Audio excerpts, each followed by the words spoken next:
perempuan seringkali menghadapi berbagai tantangan, baik dari segi sosial, ekonomi, maupun kesehatan, yang dapat berdampak pada dirinya sendiri. Contohnya saja seperti kehamilan, persalinan, maupun situasi darurat yang lainnya. Kali ini saya akan mewawancarai seseorang yang pernah mengalami trauma pada masa persalinannya. Baik, di sini saya sudah bersama dengan narasumber kita, Ibu Retno. Bagaimana Ibu, sudah bersedia saya wawancara sekarang? Insyaallah saya bersedia. Baik Bu, di pertanyaan yang pertama, apakah Ibu bisa menceritakan kepada saya secara singkat bagaimana pengalaman Ibu waktu saat bersalin dahulu? Pada saat itu adalah kehamilan saya yang pertama. Dari awal saya periksa itu sudah sama dokter spesialis kandungan. Saya melahirkan itu pada hari Jumat.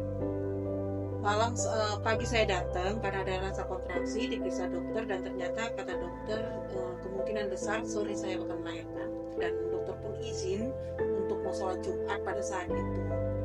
Nah, ternyata di pertengahan hari itu jam 12 itu saya sudah kontraksi hebat dan posisi dokter masih di masjid untuk sholat Jumat. Nah, di rumah sakit kan ada bidan pengganti tuh. Nah, bidan pengganti lah yang mendampingi saya, yang membantu saya proses persalinan.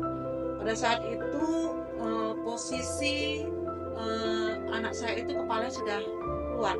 Bidan yang menangani saya itu lebih kurang nggak ada sampai 3 menit anak saya sudah lahir. Dan pada saat itu saya merasakan di bagian kewanitaan saya itu benar-benar sakit sekali. Nggak tahu saya gimana. Nggak bisa saya bedakan mana sakit mulus dengan sakit kuat. Tapi kok lebih sakit ke daerah kewanitaan. Nah, setelah itu dokter datang karena sudah selesai sholat Jumat, dan di situ mau diheting.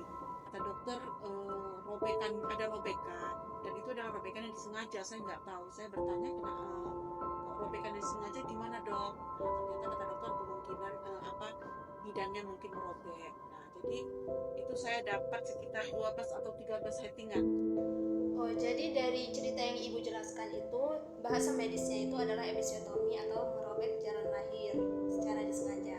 Nah, dari kejadian tersebut bagaimana perasaan Ibu saat mengetahui kalau Ibu dilakukan episiotomi tanpa diberitahukan kepada Ibu atau diinformasikan kepada Ibu terlebih dahulu?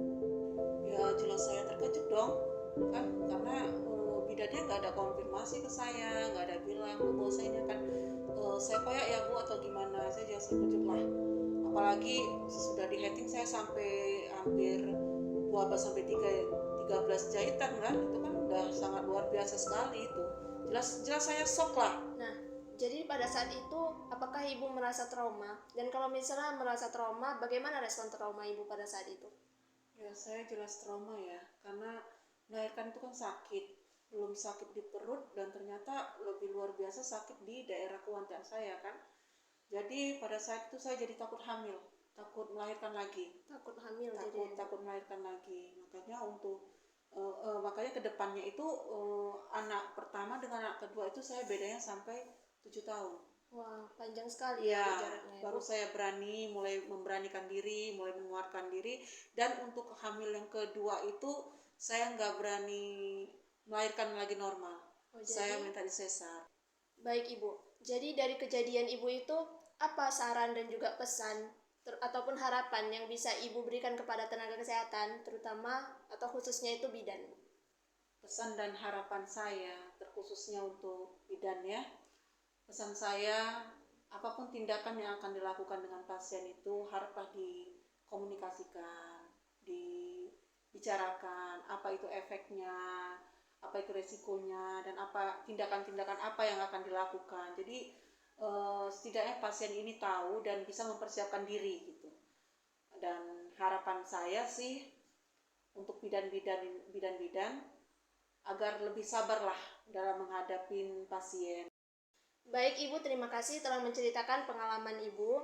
Semoga dari pengalaman dan cerita Ibu tadi dapat menjadi pembelajaran bagi tenaga kesehatan terkhususnya bidan dan juga calon-calon bidan selanjutnya. Terima kasih Ibu Retno. Saya permisi ya Ibu.